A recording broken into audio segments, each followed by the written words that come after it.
All right, Jeff Goodman here with Terrence Oglesby, breaking down all the NBA draft guys, and we look at, and I'm looking forward to this one with T.O. because we did this last year with his twin brother, Keegan Murray, and now it is time for T.O. to kill Kris Murray, the other Murray brother, because he killed Keegan last year, got a lot of crap, and Keegan came got out it right, Jeff. Got it right, Jeff. I didn't miss. Every single point that I made was exactly right. All right, let's start with your point.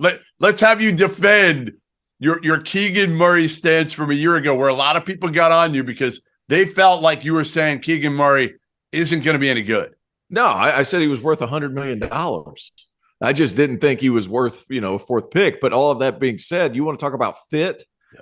Keegan Murray found a perfect fit. Because one, he showed this season that he's going to struggle creating on his own, which is what I said last year. Yeah. He got a lot of post-ups at Iowa. Couldn't get those this year. He's going to have to fall into a situation where somebody can create shots and looks for him. That's what happened at Sacramento. He's going to average anywhere from 12 to 14 and a half points a game for his entire career. Yep. He averaged 12.2, got 4.6 boards off of size. He can guard the second or third option on an offense because of that limited athleticism and narrow shoulders. Guys, Iowa, I got it right. And I like his brother. Let's move on to the twin brother. I like Keegan Murray. I liked him then. All right, let's talk about Kris. If you're drafting fourth, you got to calm down a little bit. You have to realize you're looking for all-stars. He wasn't that. All right. Let's go on to his twin brother, Kris Murray. Let's do it.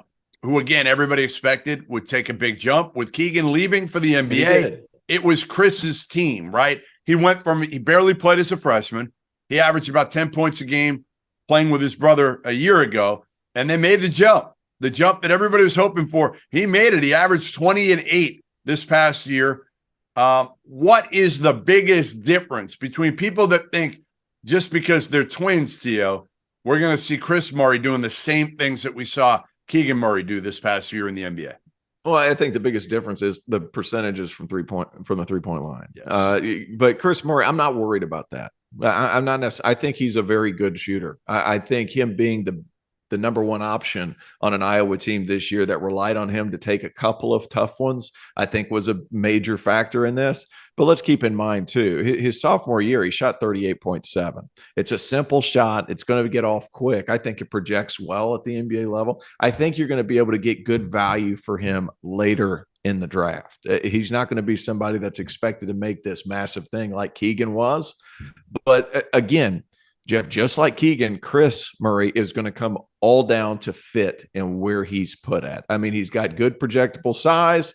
He's going to be able to guard the third or fourth option. He does a lot of good things on the floor. Can he shoot the ball with consistency? I think that he will be able to, because it's like I said, Jeff, it's a simple shot. It's a quick release. But that being said, we're not looking at a high volume score at the NBA level to the tune of 20 points per game like he had this year, in an excellent year for the Hawkeyes. But at the NBA level, he's not going to be able to create some of those same looks, but quality role player potential because of his size and ability to shoot the basketball. Yeah, listen, again, everybody's saying like how different he is from Keegan. I don't think he's that different. I don't think so either. I think Keegan's going to be better. But ultimately, I think Kris Murray does some of the same things that Keegan Murray does, right? He's kind of a combo forward who can, if you put him around the right guys, he can make shots. He can score, probably from all three levels to some degree. I mean, I don't know how much he's going to score around the basket, but, the biggest thing I worry about with Kris Murray is again, lack of athleticism. If you put him on the wrong team, does he become just a guy that can't even really get off the bench and right. gives you 6 to 8 minutes and he doesn't do much more? Like Keegan, there's also that investment as the fourth pick. Sure. You got to make sure that he plays. If Kris is going in the late first, early second, there is not going to be that level of investment in Kris Murray. He's going to have to kind of do it by himself and make sure that coach why do you have to get, if he's not making shots, he's not a great defender, right? Mid-range guy, that's great. But you got to make threes. You got to make threes if you're going to get in the floor, Kris Murray, because you're not going to get on for your defense. You're not getting on for your athleticism. You can't break dudes down. So to me, it's like you better eventually become a 40% 3-point shooter or close to it in order to get in the floor and stay on the floor. Yeah, and I think another big difference between him and I felt like Keegan was a little bit rangier in his movements. And what I mean by that is everybody does this, ball fake, let a defender go flying, and then take a step to the left or something. Keegan would get, let's just arbitrary number, let's say he would get 3 feet to where I think Kris would get 2 feet. And I just don't know that Kris is going to be able to create that same level of separation and get something off quicker. I felt like Keegan was a little bit more fluid in his movements. But all of that being said, because of Kris's shot and how simple it is, it's entirely possible for him to be a guy that comes off the bench, doesn't have to play all that much, and then comes in and knocks down 2 threes and then goes back and sits down. Because it is a very simple shot. It's out of his hands quick, and he is an immediate floor spacer. And 33.5%, a lot more to do with shot selection, I believe, and the level of defender that was guarding him. NBA is different. He's going to have a little bit more time. Is he going to be that off the bench kind of spark that could hit a couple of threes? I think that's ultimately where Kris Murray's ceiling is at the NBA level. But I think you made a great point, Jeff, in that when you're the 4th pick, there's a lot of financial investment. You have to make sure that you're getting every bit out of this player that you can. Keegan has that benefit. Kris is not going to have that benefit. Where he lands is crucial. And is he going to be able to make shots in limited minutes at times is also going to be crucial.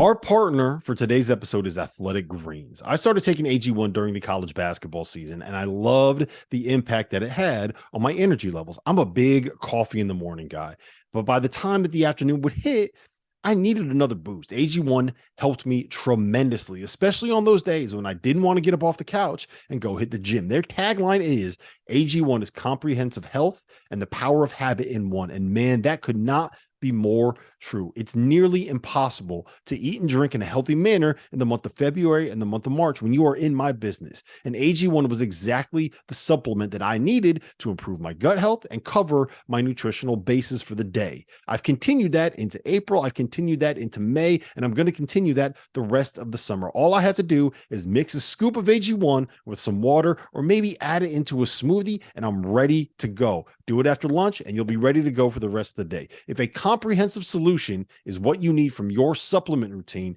then Athletic Greens is giving you a free 1-year supply of vitamin D and 5 free travel packs with your first purchase. Go to athleticgreens.com/field68. That's field 68 FIELD, the number 6, the number 8, and you can get yours now. So check it out and help support this show. Thanks. He'll turn 23 before the start of his rookie season. Again, it's not such a disadvantage for a guy if you're going to draft him in the 30s.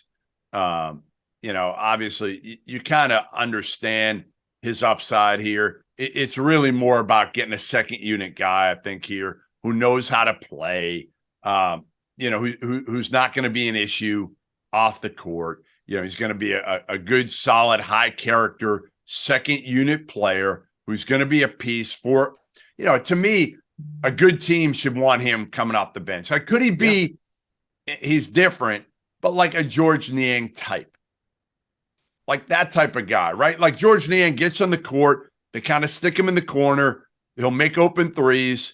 He won't hurt in the defensive end because he's smart, high character, just kind of the difference. George Niang's very vocal and brings energy. Can Kris Murray be that? And he's much bigger. I'm not sure. That's not Kris Murray.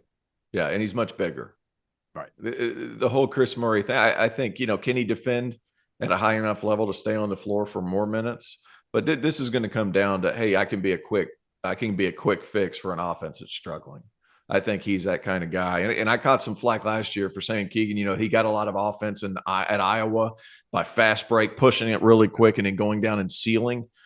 Same thing with Kris. I mean, they do a lot of those same things. Push it early in transition, try to get an early seal really close to the lane. And he was able to use his athleticism at the college level to finish up over the top and have a couple of dunks. Save your dunk memes for somebody else. I don't need to see them.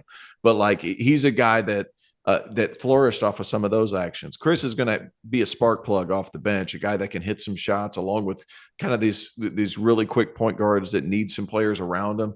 He's that piece. We talk about Anthony Black that early in his career might need to be surrounded by shooters, that plays along the side on the wing. I think Kris Murray could be one of those pieces, not necessarily with Anthony Black, but one of those pieces that could help open the floor for a playmaking guard. That's where he could bring value.